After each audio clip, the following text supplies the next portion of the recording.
Assalamualaikum warahmatullahi wabarakatuh. Hai teman-teman, di video kali ini saya akan menjelaskan mengenai materi kimia yaitu perkembangan teori atom.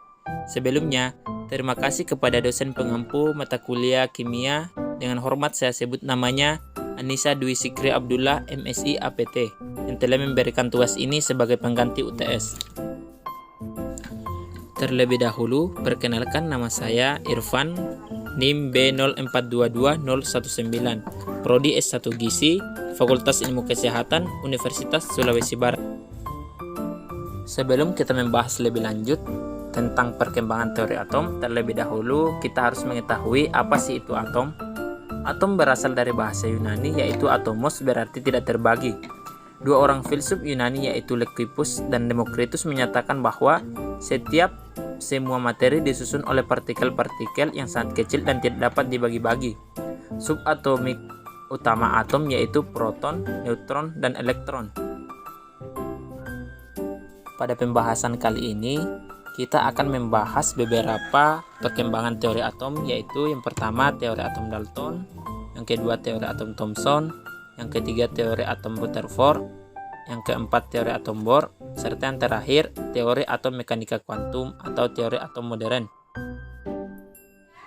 Teori atom yang pertama yaitu teori atom Dalton. Tokoh pertama yang mengawali perkembangan teori atom ialah John Dalton.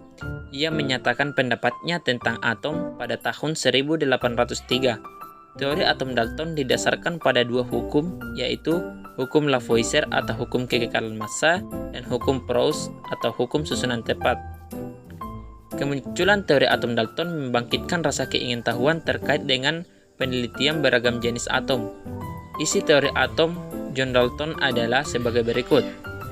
Atom adalah bagian terkecil dari suatu unsur-unsur dan tidak dapat dibagi lagi.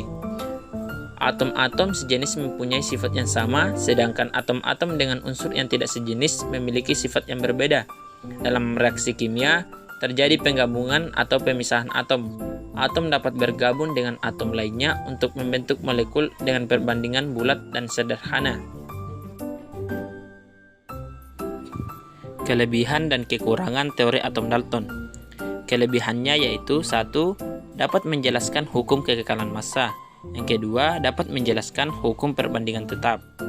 Adapun kekurangannya yaitu tidak bisa menggambarkan bagaimana cara atom saling bergabung. Kedua, atom unsur yang satu dengan atom unsur lainnya tidak bisa dideskripsikan. Ketiga, hubungan senyawa antara larutan senyawa dengan daya hantar arus listrik tidak bisa dideskripsikan. Yang keempat, sifat listrik materi tidak bisa dideskripsikan. Teori atom Dalton hanya mampu bertahan selama 90 tahun.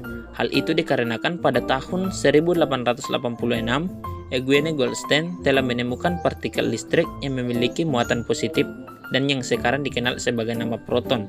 Setelah itu, pada tahun 1897, Thomson mendapatkan penemuan berupa partikel bermuatan negatif yang dinamakan elektron.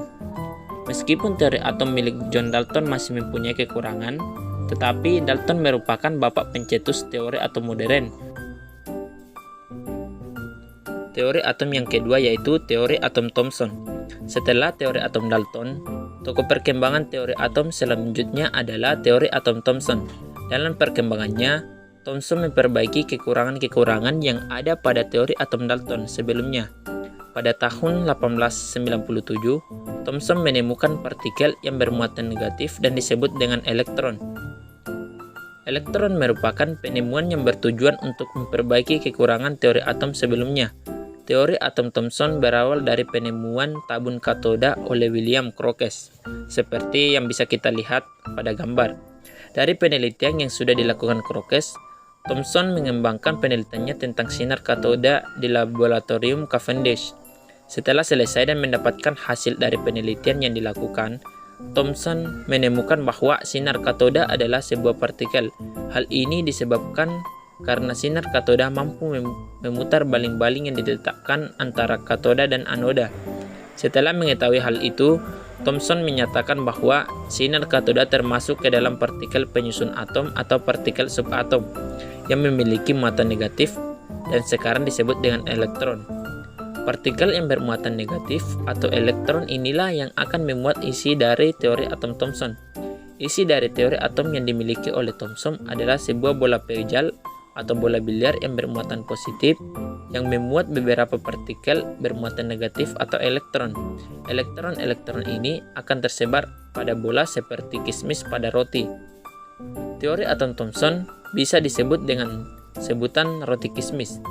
Dinamakan roti kismis karena muatan negatifnya atau elektronnya mengelilingi atom yang bermuatan positif. Secara garis besar, teori atom Thomson dapat disimpulkan menjadi beberapa garis besar, yaitu yang pertama, atom bukanlah bagian terkecil dari suatu zat. Massa elektron atom lebih kecil dari massa atom. Secara keseluruhan, atom bersifat netral. Hal ini dikarenakan muatan atom positif dan negatif yang ada pada atom sama dan satu atom tidak memiliki muatan positif dan negatif yang berlebihan. Atom dengan muatan positif akan tersebar secara merata ke seluruh bagian atom. Kemudian atom itu dinetralkan oleh elektron-elektron yang tersebar di antara muatan positif. Kelebihan dan kekurangan teori atom Thomson. Kelebihannya yaitu 1. Dapat menerangkan adanya partikel subatom. Kedua, dapat menjelaskan sifat listrik atom. Adapun kekurangannya yaitu 1. Teori atom Thomson tidak bisa menjelaskan bagaimana susunan muatan positif dan jumlah elektron yang ada di dalam bola. Yang kedua, inti atom tidak dapat dijelaskan. Teori atom selanjutnya adalah teori dari Ernest Rutherford. Rutherford lahir di Selandia Baru dan berkebangsaan Inggris. Ia adalah murid sekaligus partner dari Thomson. Meskipun Rutherford seorang murid dari Thomson, tetapi ia mengembangkan teori atom dan memperbaiki teori milik gurunya yaitu Thomson. Rutherford dan kedua asistennya menemukan inti atom pada tahun 1910. Inti atom tidak memiliki jari-jari yang lebih kecil dari jari-jari atomnya. Teori yang ditemukan oleh Rutherford berasal dari eksperimen penembakan inti atom lempengan emas dengan partikel alfa. Eksperimen ini dinamakan Geiger-Marsden. Penamaan eksperimen ini diambil dari dua murid Rutherford yaitu Hans Geiger dan Ernest Marsden. Ketika melakukan eksperimen, Rutherford membuat rancangan percobaan penembakan atom emas dengan partikel alfa yang dipancarkan unsur radioaktif. Setelah dipancarkan, maka hasilnya adalah radioaktif itu ada yang dipantulkan, diteruskan, dan dibelokkan.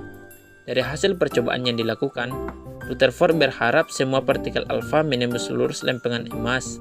Namun harapan itu tidak sesuai dengan kenyataan sehingga fakta yang diperoleh bahwa ada partikel alfa yang dibelokkan antara 900 sampai 1800. Berdasarkan hasil percobaan yang dilakukan, Rutherford memiliki kesimpulan bahwa inti atom yang terkena partikel alfa maka akan terjadi tumbukan yang menyebabkan pembelokan atau pemantulan partikel alfa. Penyebab terjadinya hal itu adalah massa dan muatan atom berpusat pada inti atau nukleus. Dengan demikian, Rutherford berpendapat bahwa muatan inti atom sama dengan massa atom dalam SMA atau satuan massa atom. Dari hasil percobaan ini, maka dapat dipastikan teori atom Rutherford menggugurkan teori atom Thomson. Hal yang menyebabkan gugurnya teori atom Thomson adalah Rutherford menemukan inti atom yang ada di dalam atom. Inti atom ini memiliki muatan positif yang menjadi pusat massa dan dikelilingi oleh awan elektron bermuatan negatif, atau bisa dikatakan seperti bentuk tata surya. Nah, berikut beberapa inti atau garis besar dari teori atom Rutherford. Yang pertama yaitu atom terdiri atas inti atom yang bermuatan positif dan dikelilingi elektron-elektron yang bermuatan negatif seperti model tata surya. Yang kedua, atom bersifat netral karena muatan positif sebanding dengan muatan negatif.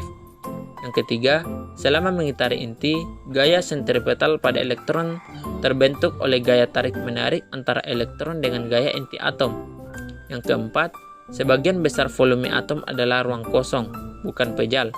Hal itu disebabkan oleh jari-jari inti atom jauh lebih kecil dari jari-jari atom. Kelebihan dan kekurangan teori atom Rutherford. Kelebihannya yaitu 1. Dapat ditemukannya inti atom yang bermuatan positif. Kedua, dapat memperkirakan bahwa elektron mengelilingi inti atom. Kekurangannya yaitu satu, teori atom ini tidak bisa mendeskripsikan secara rotasi dari inti atom dan letak dari elektron.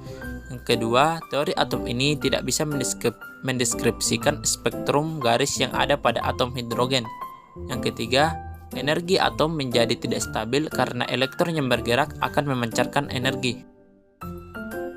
Teori atom yang keempat yaitu teori atom Bohr. Niels Bohr merupakan fisikawan asal Denmark dan peraih Nobel Fisika pada tahun 1922. Bohr memulai penelitian tentang atom pada tahun 1913 dan nama dari hasil penelitian itu adalah spektrum atom hidrogen. Setelah teori Rutherford sudah mulai tersebar dan digunakan, para ilmuwan sepakat bahwa atom terdiri dari elektron dan inti atom. Teori atom Bohr berawal dari kelemahan teori atom Rutherford. Kelemahan itu adalah lintasan elektron yang disampaikan Rutherford sebelum sempurna untuk menjelaskan struktur suatu atom karena dianggap bertentangan dengan teori elektrodinamika klasik Maxwell. Kelemahan itulah maka Bohr berusaha mengembangkan dan menyempurnakan teori atom Rutherford dengan menggunakan model atom nuklir Rutherford dan teori quantum Planck yang mengajukan teori atom yang saat ini dikenal dengan sebutan teori atom Bohr. Bentuk dari teori atom Bohr bisa dikatakan seperti peredaran planet saat mengitari tata surya. Eksperimen yang dilakukan Bohr menghasilkan elektron-elektron yang mengelilingi inti atom yang terdiri dari proton dan neutron, dan di lintasan-lintasan tertentu disebut dengan kulit elektron atau tingkat energi. Setelah mengelilingi inti atom, elektron itu bisa berpindah dari suatu kulit ke kulit lainnya dengan penyerapan atau pemancaran dari beberapa energi tertentu. Inti dari teori atom Bohr dapat disimpulkan menjadi 4 inti, yaitu elektron mengelilingi atom pada orbit tertentu. Selama berada dalam lintasan, energi elektron tetap sehingga tidak ada energi yang diserap atau dipancarkan. Elektron hanya bisa berpindah dari suatu kulit ke kulit lainnya dengan menyerap atau memancarkan energi. Lintasan-lintasan yang diperbolehkan elektron adalah lintasan-lintasan yang mempunyai momentum sudut kelipatan bulat dari H2pi dengan pi sama dengan 3,14. Kelebihan dan kekurangan teori atom Bohr. Kelebihannya yaitu dapat menerangkan spektrum atom hidrogen. Kedua, dapat memperkirakan bentuk lintasan elektron mengelilingi inti atom. Ketiga, dapat menerangkan secara matematis tentang energi ionisasi atom hidrogen. Yang keempat, dapat digunakan untuk memperkirakan sifat keperiodikan unsur. Adapun kekurangannya yaitu teori atom ini tidak dapat menerangkan spektrum atom yang lebih besar daripada hidrogen. Teori atom ini tidak bisa menjelaskan efek Zeeman. Teori atom yang terakhir yaitu teori atom mekanika kuantum. Model atom mekanika kuantum merupakan model atom yang paling modern. Atom terdiri dari inti atom bermuatan positif dan awan-awan elektron yang mengelilinginya. Daerah kebolehjadian ditemukannya elektron dinamakan orbital. Menurut teori ini, ada 4 jenis orbital yaitu S, P, D, dan F. Alasan teori mekanika kuantum dikembangkan adalah untuk menyempurnakan teori atom Bohr. Teori mekanika kuantum disempurnakan oleh Erwin Schrödinger yang merupakan fisikawan dari Austria dan peraih Nobel Fisika pada tahun 1933. Pengembangan teori atom modern berdasarkan hipotesis dari Broglie. Menurut Louis de Broglie, berlaku sifat dualisme pada elektron, yaitu elektron bukan hanya sekedar sebagai partikel, tetapi juga sebagai gelombang. Dengan kata lain, elektron akan bergerak seperti gelombang dan memiliki lintasan yang juga merupakan gelombang. Bukan hanya Schrödinger yang mengembangkan teori atom modern, tetapi ada peneliti yang bernama Werner Heisenberg. Heisenberg dan Schrödinger bekerja sama untuk mengembangkan teori atom modern. Teori yang sudah dikembangkan oleh dua peneliti ini disebut dengan teori atom mekanika kuantum. Itulah tadi penjelasan saya mengenai perkembangan teori atom. Lebih dan kurangnya mohon dimaafkan. Wassalamualaikum warahmatullahi wabarakatuh.